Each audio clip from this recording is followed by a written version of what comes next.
ಯಾವಾಗ ನಮ್ಮ ತಪ್ಪನ್ನು ನಾವೇ ತಿದ್ದಿಕೊಳ್ಳಲು ಪ್ರಯತ್ನ ಪಡುತ್ತೇವೆಯೋ ಆಗ ನಮ್ಮನ್ನು ಸೋಲಿಸಲು ಯಾರಿಂದಲೂ ಸಾಧ್ಯವಿಲ್ಲ.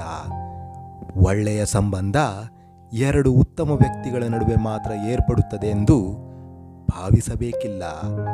ಇಬ್ಬರು ತಮ್ಮ ತಮ್ಮ ನ್ಯೂನತೆಗಳನ್ನು ಅರಿತು ಅದನ್ನು ಒಪ್ಪಿಕೊಂಡು ಪರಸ್ಪರ ಗೌರವ, ಪ್ರೀತಿ, ವಿಶ್ವಾಸದಿಂದ ಇರುವುದರಿಂದ ಅಂಥ ಸಂಬಂಧವನ್ನು ಕಟ್ಟಿಕೊಳ್ಳಬಹುದು. ಶಕ್ತಿಗಿಂತ ಬುದ್ಧಿವಂತಿಕೆಯನ್ನು ಬಳಸಿ, ಏಕೆಂದರೆ ಶಕ್ತಿಯು ನಿಮಗೆ ಹೋರಾಡಲು ಕಲಿಸುತ್ತದೆ ಮತ್ತು ಬುದ್ಧಿವಂತಿಕೆಯು ಹೇಗೆ ಗೆಲ್ಲಬೇಕೆಂದು ಕಲಿಸುತ್ತದೆ. ಭಗವಾನ್ ಶ್ರೀಕೃಷ್ಣ. ನಿಮ್ಮದೇ ತಪ್ಪಾದರೂ ತಪ್ಪನ್ನು ತಪ್ಪೆಂದು ಹೇಳುವ ಧೈರ್ಯವನ್ನು ಹೊಂದಿರಿ ಮತ್ತು ಬೇರೆಯವರು ಸರಿಯಿದ್ದರೂ ಸರಿ ಎಂದು ಹೇಳುವ ಧೈರ್ಯವನ್ನು ಹೊಂದಿರಿ. ಭಗವಾನ್ ಶ್ರೀಕೃಷ್ಣ. ಜೀವನದಲ್ಲಿ ನಿಮ್ಮನ್ನು ಯಾರೊಂದಿಗೂ ಹೋಲಿಸಿಕೊಳ್ಳಬೇಡಿ. ನೀವು ನಿಮ್ಮ ಜಾಗದಲ್ಲಿ ಸರ್ವಶ್ರೇಷ್ಠರಾಗಿದ್ದೀರಾ. ಭಗವಾನ್ ಶ್ರೀಕೃಷ್ಣ. ನೀ ಏನನ್ನೇ ಹೇಳಿದರೂ ತಿಳಿದುಕೊಳ್ಳಲು ತಯಾರಾಗಿದ್ದೇನೆ ಎನ್ನುವ ಧರ್ಮರಾಯನಿದ್ದ. ಮಹಾಜ್ಞಾನಿಯಾದ ಭೀಮಸೇನನಿದ್ದ. ಭವಿಷ್ಯದ ಜ್ಞಾನವಿದ್ದ ನಕುಲನಿದ್ದ. ಸಮಚಿತ್ತನಾದ ಸಹದೇವನಿದ್ದ. ಆದರೂ ಶ್ರೀಕೃಷ್ಣನ ಆಯ್ಕೆ ಅರ್ಜುನನೇ ಏಕಾದ.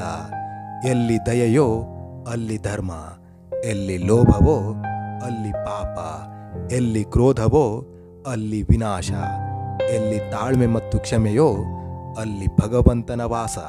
ತುಂಬ ಯೋಚಿಸಬೇಡಿ. ನಿಮ್ಮ ಈ ಜೀವನದ ಬಗ್ಗೆ ನಾನು ಏನಾದರೂ ಯೋಚನೆ ಮಾಡಿಯೇ ನೀಡಿರುವೆ ನಿಮಗೆ ಈ ಜನ್ಮವನ್ನು. ಶ್ರೀಕೃಷ್ಣ ಪರಮಾತ್ಮ. ಭಗವಂತನು ಜೀವಿಯ ಅಂತರಂಗದ ಭಾವನೆಗಳನ್ನು ಮತ್ತು ಅವನ ಕಣ್ಣುಗಳಿಂದ ಬೀಳುವ ಕಣ್ಣೀರನ್ನು ನೋಡುತ್ತಾನೆ. ಈ ಮಾನವನೇ ತನ್ನ ದುರ್ಗುಣಗಳನ್ನು ಮೆಟ್ಟಿ ದೇವರ ರೂಪ ತಾಳುತ್ತಾನೆ. ಶ್ರೀಕೃಷ್ಣ ಹೇಳುತ್ತಾನೆ, ನಷ್ಟವಾದರೆ ಭವಿಷ್ಯದಲ್ಲಿ ಒಂದಲ್ಲ ಒಂದು ದಿನ ಲಾಭವಾಗುವುದು. ವಂಚನೆ ನಡೆದರೆ ಭವಿಷ್ಯದಲ್ಲಿ ಕಳೆದುಕೊಂಡಿದ್ದು ಹಿಂತಿರುಗಿ ಬರುತ್ತದೆ ಎಂದು. ಸದ್ಗುಣವಿಲ್ಲದಿದ್ದರೆ ಸೌಂದರ್ಯವು ನಿಷ್ಪ್ರಯೋಜಕವಾಗಿದೆ. ಯಾವುದೇ ಪ್ರಯೋಜನವಿಲ್ಲದಿದ್ದರೆ ಸಂಪತ್ತು ನಿಷ್ಪ್ರಯೋಜಕವಾಗಿದೆ. ವಿನಯವಿಲ್ಲದಿದ್ದರೆ ಜ್ಞಾನವೂ ನಿಷ್ಪ್ರಯೋಜಕವಾಗಿದೆ. ಯಾರು ಯಾರನ್ನು ಉದ್ಧಾರ ಮಾಡೋಕ್ಕೂ ಆಗಲ್ಲ, ಯಾರು ಯಾರನ್ನು ಹಾಳು ಮಾಡೋಕ್ಕೂ ಆಗಲ್ಲ. ಅವರವರ ಯೋಚನೆಯೇ ಅವರ ಉದ್ಧಾರಕ್ಕೆ ಹಾಗೂ ಅವರು ಹಾಳಾಗುವುದಕ್ಕೆ ಮೂಲ ಕಾರಣವಾಗುತ್ತದೆ. ಕಷ್ಟ ಅಂತ ಹೋದರೆ ಯಾರೂ ಸಹಾಯ ಮಾಡಲ್ಲ. ಇಷ್ಟ ಅಂತ ಹೋದರೆ ಯಾರೂ ಪ್ರೀತಿ ತೋರಿಸಲ್ಲ.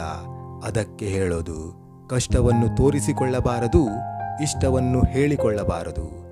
ಕಷ್ಟಕ್ಕೆ ಕರುಣೆ ಇಲ್ಲ, ಇಷ್ಟಕ್ಕೆ ಬೆಲೆ ಇಲ್ಲ.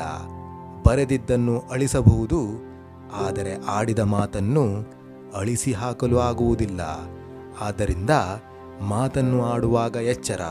ಅದರಲ್ಲೂ ಸಿಟ್ಟು ಬಂದಾಗ ಮೌನವಾಗಿ ಇರುವುದು ಒಳಿತು.